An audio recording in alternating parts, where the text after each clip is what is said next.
Haleluya, haleluya.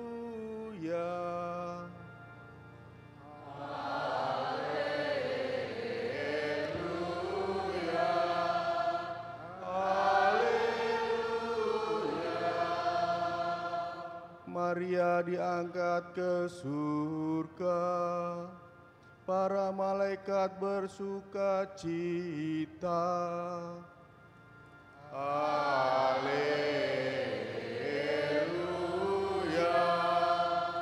haleluya. Tuhan bersamamu.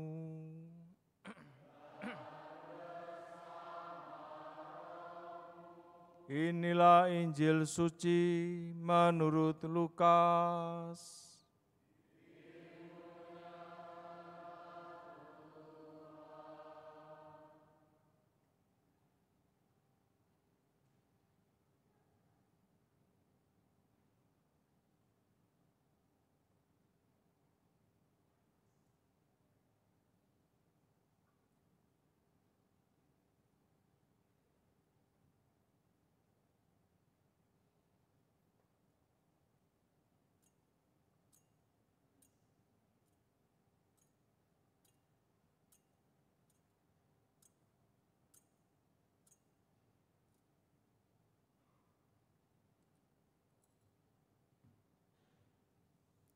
Beberapa waktu sesudah kedatangan malaikat Gabriel, berangkatlah Maria dan bergegas menuju sebuah kota di pegunungan Yehuda.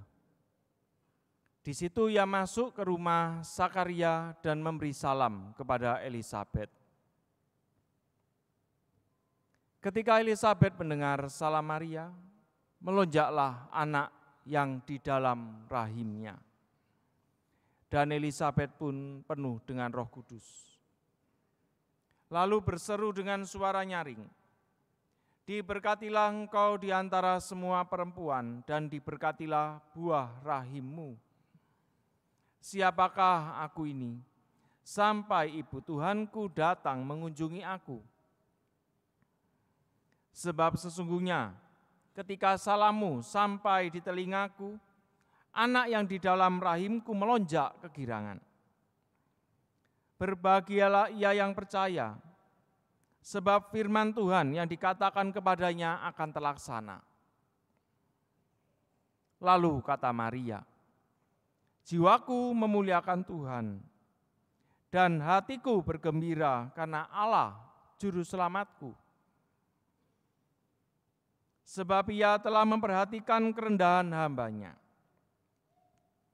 Sesungguhnya mulai sekarang segala keturunan akan menyebut aku berbahagia. Karena Yang Maha Kuasa telah melakukan perbuatan-perbuatan besar kepadaku, dan kuduslah namanya. Rahmat-Nya turun-temurun atas orang yang takut akan Dia. Ia memperlihatkan kuasa-Nya dengan perbuatan tangan-Nya, dan mencerai-beraikan orang-orang yang congkak hatinya. Ia menurunkan orang-orang yang berkuasa dari tahtanya, dan meninggikan orang-orang yang rendah. Ia melimpahkan segala yang baik kepada orang yang lapar, dan menyuruh orang yang kaya pergi dengan tangan hampa.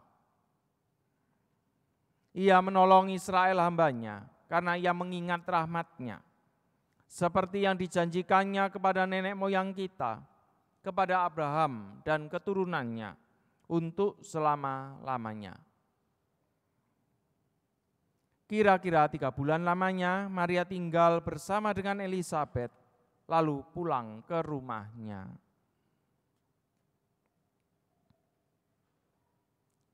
Demikianlah sabda Tuhan.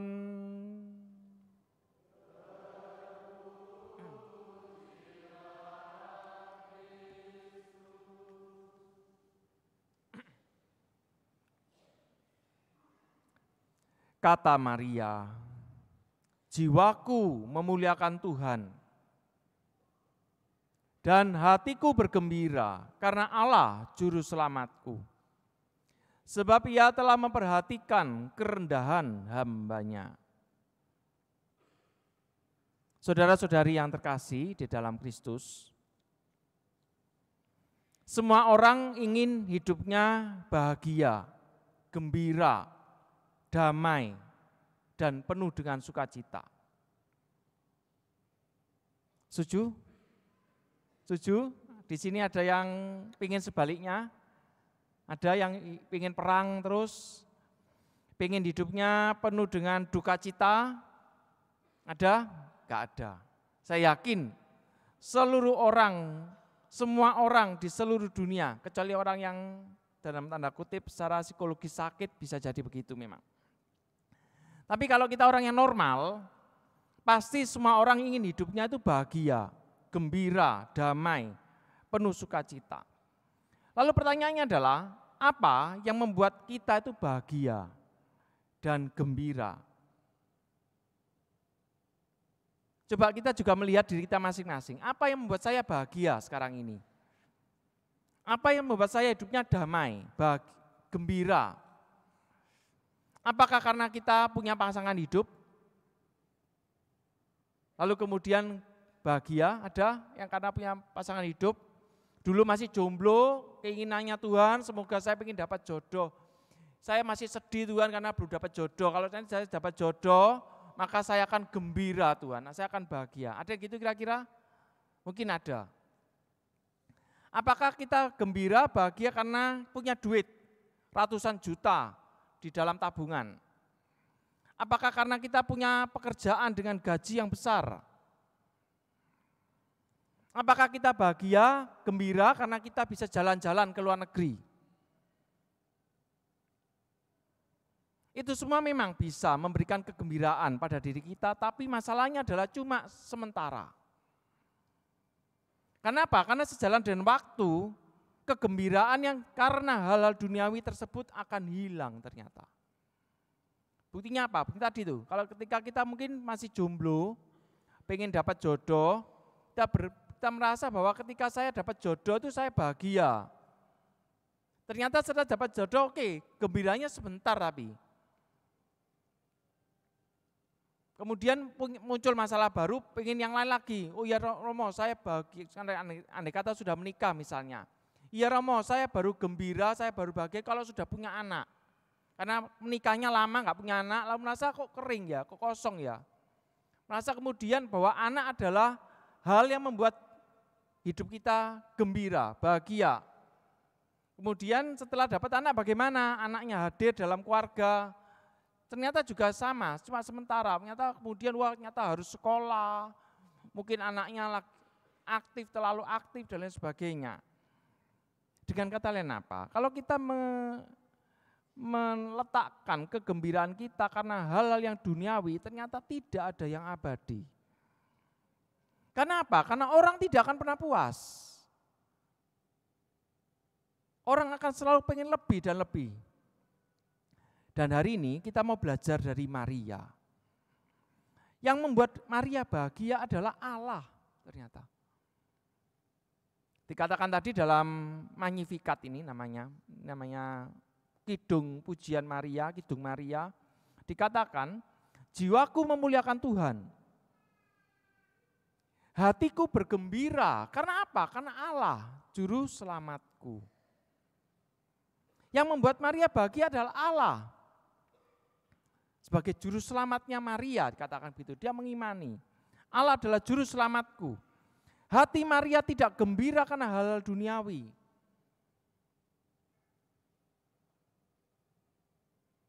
Bukan karena harta, bukan karena uang, bukan karena jabatan, bukan karena popularitas.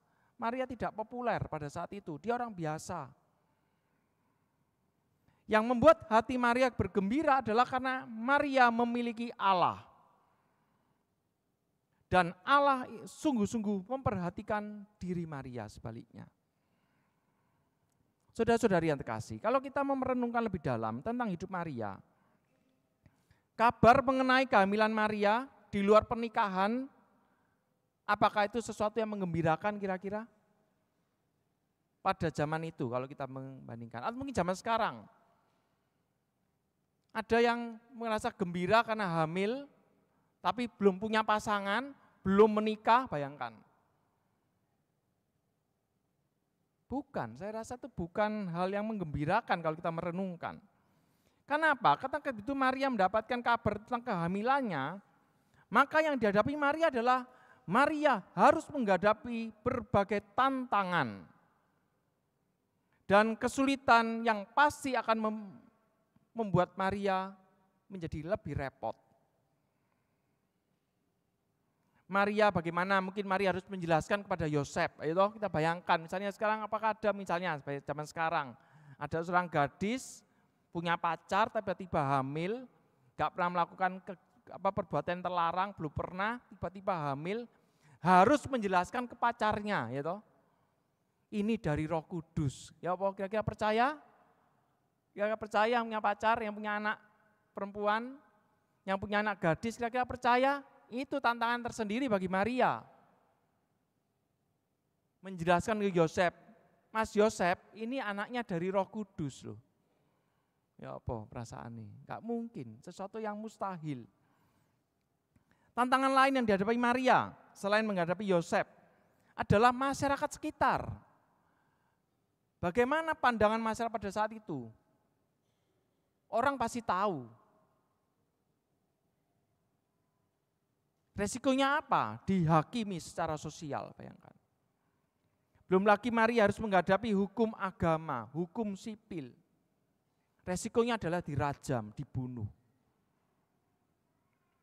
Tapi karena Maria bersama dengan Allah, maka Maria bisa tetap ternyata mengalami damai dan sukacita di tengah-tengah persoalan, bayangkan.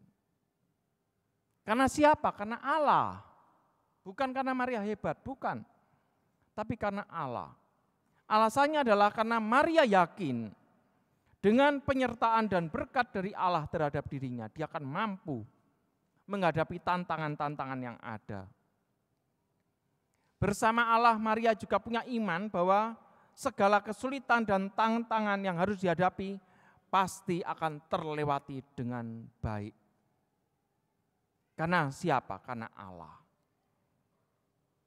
Saudara-saudari yang terkasih, sumber hidup dan sumber berkat kita semua adalah Allah. Ini harus kita pegang.